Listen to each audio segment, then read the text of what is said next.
Aurtengo udan naturtxokoa itxita egongo denez, Urguleko naturaz gozatzeko bi ibilbide proposatzen dizkizuegu. Feels like we're living in a past life. Kissed you goodbye and said so long. Follow me and lead you to the unknown. I left my girl and didn't come back. Want to love the world and didn't love back. Hemen hasten da proposatzen dizuegun lehenengo ibilbidea, Gaztelubide ibilbidea. Eta bertako protagonistaetako bat itsas mihilua da. Hemengo landare hau oso landare kapritxosoa da. Itsasoari begira dauden harresietan hazten da, ia urik eta lurrik beharrez duelako.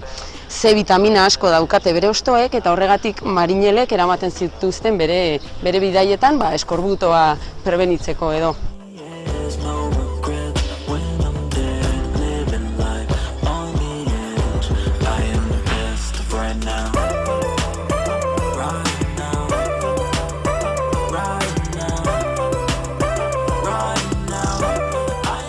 Proposatzen ditugun ibilbide hauetan, Urguleko animalia eta landareetaz hitz egiteaz gain, bertatik dauden ikuspegi privilegiatuaz baliatuz, paisaiari buruz ere hitz egingo dugu.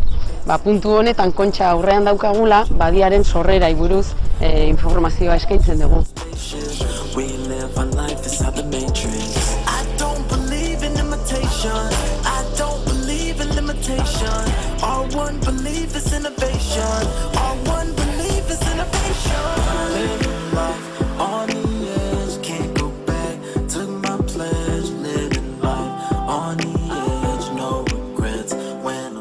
Urgul garai baten Santa Clararekin batera beste irla bat zan.